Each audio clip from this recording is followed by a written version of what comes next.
नमस्कार, छत्तीसगढ़ के इस खास बुलेटिन में आप सभी का स्वागत है। मैं हूं रेनू आपके साथ। तो चलिए शुरुआत करते हैं छत्तीसगढ़ की कुछ खास खबरों से। मुख्यमंत्री भूपेश बघेल रायगढ़ जिले के प्रवास के दूसरे दिन आज बगुरसिया धान खरीद केंद्र पहुंचे और किसानों से रूबरू होते हुए धान खरीद की जानकारी ली। इस अवसर पर कृषि मंत्री एवं जिले के प्रभारी मंत्री रविंद्र चौबे, खेल एवं युवा कल्याण मंत्री उमेश पटेल भी उपस्थित थे।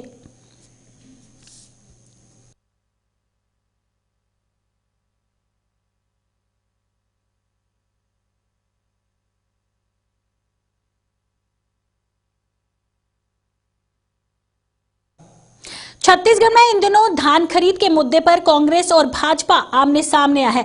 जहां कांग्रेस लगातार भाजपा पर खरीद को प्रभावित करने का आरोप लगा रही है, तो वहीं भाजपा इस कांग्रेस सरकार की नाकामी बता रही है। मुख्यमंत्री भूपेश बघेल लगातार आरोप लगा रहे हैं कि केंद्र सरकार छत्तीसगढ़ में धान खरीद को प्रभावित करने में लगी हुई है और इसी वजह से एफसीआई धान खरीद करने में देर कर रही है। वहीं बीजेपी इसे कांग्रेस की नाकामी बताते हुए आरोप लगा रही है कि कांग्रेस एफसीआई में चावल जमा करने में असफल रही है।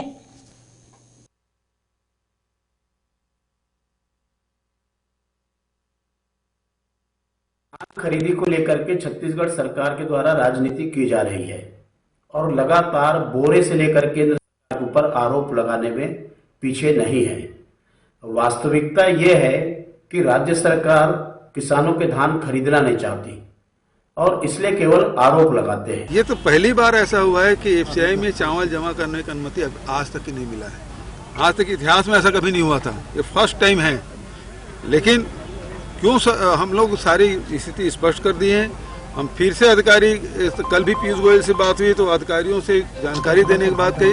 हम अपने उनके अधिकारियों से बात किए हैं, जैसे समय देंगे हमारे चीफ सेक्रेटरी वहाँ जाके सारी बात स्पष्ट कर देंगे। मैंने कहा गोयल जैसे हम लोग भी आ जाते हैं कृषि मंत्री और खाद्य मंत्री के लेके, लेकिन उन्होंने कहा कि जब आपसे बात हो गई तो इसे संज्ञान मिलेंगे। अब जब प्रधानमंत्री के संज्ञान में आ गया है उसके बाद भी अनुमति नहीं मिल रही है तो हद हो गई। धान खरीदी का मुद्दा अब राजनीतिक गलियारे में पूरी तरह गर्म हो चुका है। जहां मुख्यमंत्री भूपेश बघेल ने केंद्र पर निशाना साधते हुए कहा कि केंद्र सरकार छत्तीसगढ़ में धान खरीदी को प्रभावित करने की कोशिश कर रहा है, वहीं भाजपा ने इस मुद्दे पर से पूरी तरह पल्ला झाड़ते हुए कांग्रेस पर ही ठीकरा फोड़ते हुए कहा ये कांग्रेस की नाकामी है। नेता प्रतिपक्ष धर्मलाल कौशिक ने कहा कि कांग्रेस अब बहानेबाजी करने में लगी हुई है। सोसाइटी में पूरी तरह अव्यवस्था है और किसान धान बेचने के बजाय अब वापस लौट रहे हैं। वहीं रायगढ़ दौरे के दौरान मुख्यमंत्री भूपेश बघेल ने कहा कि वे किसी भी तरीके से केंद्र सरकार से टकराहट की स्थिति पैदा नहीं करना चाहते, वे शांतिपूर्ण तरीके से काम करना चाहते हैं। प्रदेश कार्यालय राजीव भवन में आज पीसीसी चीफ मोहन मरकाम के नेतृत्व में कांग्रेस प्रदेश कार्यकारिणी की महत्वपूर्ण बैठक आयोजित की गई। बैठक के दौरान 4 महत्वपूर्ण बिंदुओं पर चर्चा की गई। प्रदेश में चल रही धान खरीद निगरानी, संगठनात्मक गतिविधियां, इसके अलावा प्रत्येक जिले में कांग्रेस भवन निर्माण के साथ ही सेवाग्राम वार्धन में आयोजित होने वाली 3 दिवसीय प्रशिक्षण के शिविर सहित कई मुद्दों पर चर्चा की गई।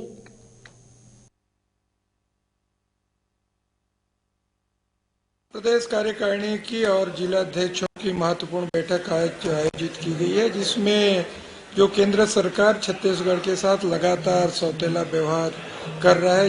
केंद्र सरकार ने कहा था कि हम 60 लाख मीट्रिक टन चावल हम खरीदेंगे, मगर आज अभी तक जो नागरिक आपूर्ति निगम के माध्यम से जो छत्तीसगढ़ कोटे का जो चावल खरीदा जाता है, लिया जाता है, वो अभी तक अनुमति नहीं मिला है। इससे साफ जाहिर है कि केंद्र सरकार छत्तीसगढ़ के साथ सौतेला व्यवहार कर रही है। हम इन मुद्दों के साथ साथ धान खरीदी के साथ साथ संगठन की गतिविधियां और वर्धा में जो पहली बार छत्तीसगढ़ प्रदेश कार्यकारिणी जिला अध्यक्षों की प्रशिक्षण होगा, उसमें भी सभी एजेंडे में सभी को लेकर आज महत्वपूर्ण चर्चा होगी।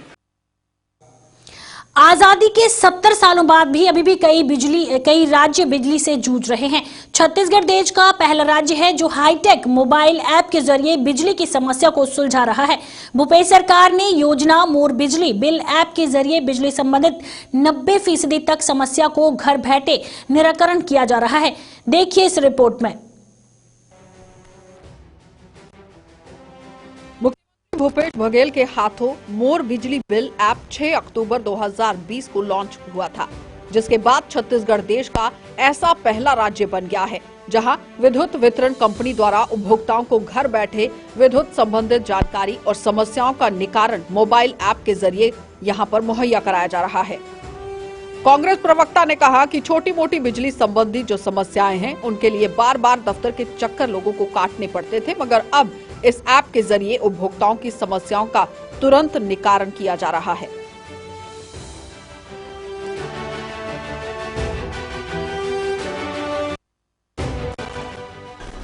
बिजली जो छत्तीसगढ़ राज्य की सरकार की महती योजना है और उसमें जो विद्युत उपभोक्ता हैं वो जो 400 यूनिट बिजली का बिल आधा हो रहा है कि नहीं हो रहा है उसकी जानकारी प्राप्त होती है और जो उनकी समस्या है उसका निराकरण करने के लिए एक उपयुक्त ऐप है।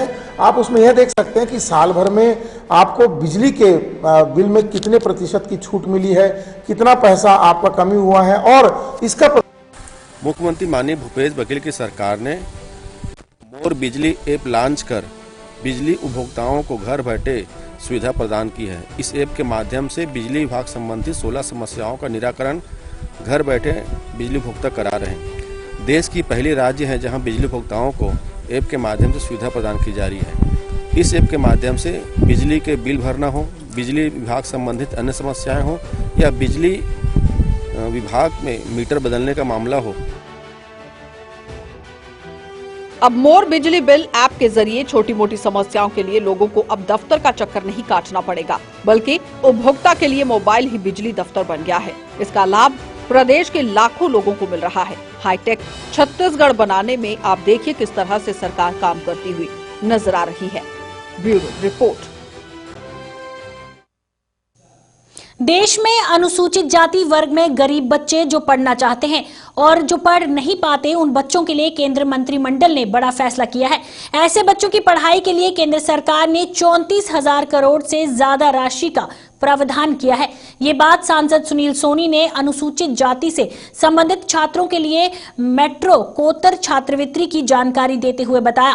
केंद्र सरकार की योजना प्रेस कॉन्फ्रेंस में जानकारी देते हुए सांसद सोनी ने कहा कि 1,36,00,000 एसएस वर्ग के एएस वर्ग के बच्चे, खासतौर पर लड़कियां पढ़ाई छोड़ देती हैं। उन बच्चों की पढ़ाई की व्यवस्था केंद्र सरकार ने की है।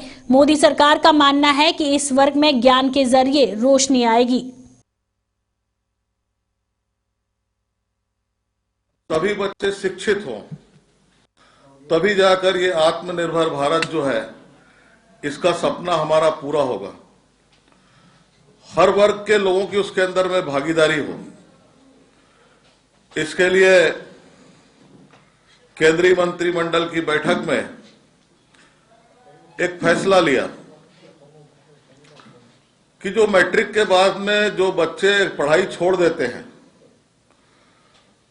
उनके लिए आर्थिक व्यवस्था की जाए और उसके लिए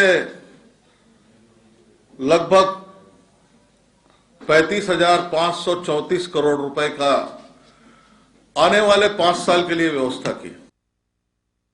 गरियाबंद जिले में सचिवों के अपनी एक सूत्रीय मांग 2 वर्ष परीक्षा अवधि पश्चात समस्त सचिवों का शासकीयकरण की मांग को लेकर सचिव काम बंद कलम बंद कर अनिश्चितकालीन हड़ताल पर चले गए हैं, जिसके समर्थन में पूर्व सांसद चंदूलाल ने कांग्रेस पर निशाना साधते हुए कहा है कि गंगा जल को उठाकर कसम खाने वाले भूपेश बघेल अपने किए वादों को पूरा नहीं कर पाए। सिर्फ भंवरा चलाने से गेड़ी चढ़ाने में कोई विकास नहीं होता और विकास के लिए नीति और नियत सही होनी चाहिए।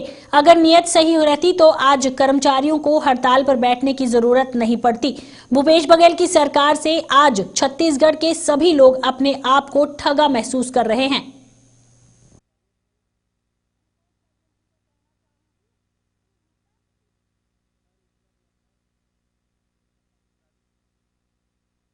ग्राम पंचायत के सचिव और रोजगार सहायकगण है और ये लोग आज बैठे हुए हैं।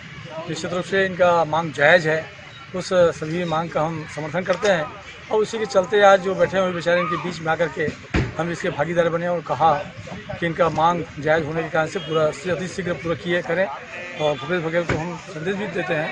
और इसके साथ साथ 11 तारीख हम लोग धरना प्रदर्शन और करने वाले हैं किसानों की समस्या के संबंध में, उसमें भी इस मुद्दा को उठाएंगे। और मैं तो ये कहना चाहता हूँ, भूपेश बघेल जी, जितना भी आप घोषणा किए हैं उन सब वादा को, घोषणा को पूरा करो। सत्ता के मद में चूर ना रहे, क्योंकि आज छत्तीसगढ़ की जनता थका से महसूस कर रही है। जगदलपुर में कोरोना की वैक्सीनेशन का ट्रायल रन का किया गया।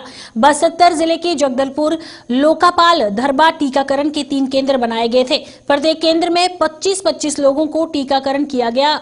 बसंतर CMHO ने जानकारी देते हुए बताया है कि फ्रंटलाइन स्वास्थ्य वर्कर, ICDS के कर्मचारी और मितानिन का काम करने वाली महिलाओं को ये टीकाकरण किया जा रहा है। फिलहाल ये ट्रायल रन महज कुछ लोगों पर ही किया जा रहा है। ट्रायल रन के रिजल्ट के अनुरूप वैक्सीनेशन का काम आम लोगों पर भी किया जाएगा।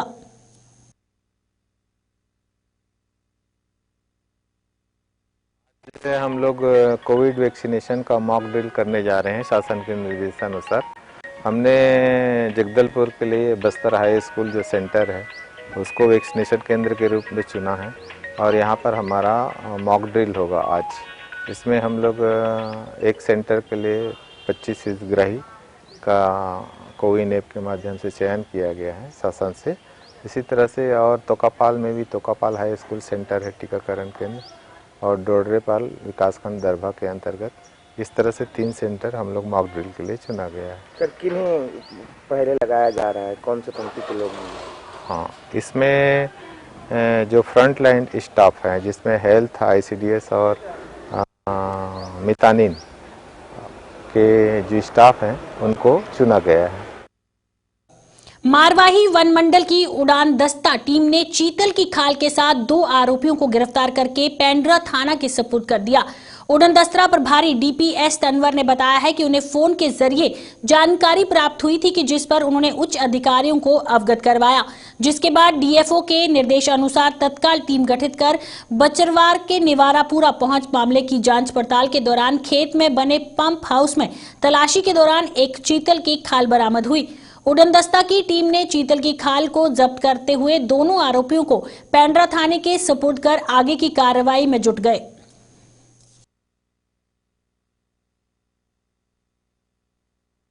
DFO साहब के द्वारा मुझे दूरभाष सूचना दी गई, मतलब आपको सर्च करना है, आप SDO साहब से मिल लो करके। मैं SDO ऑफिस गया, वहाँ तो सर्च वारंट लिया। वहाँ जाके देखे उनका खेत में एक तो घर है, वहाँ ताला लगा हुआ था, तो बाप बेटे को बुला दिया और पंचनामा करके जब वहाँ खोले तो खोल के देखे तो इतना लपटा हुआ चीतल का खाल मिला।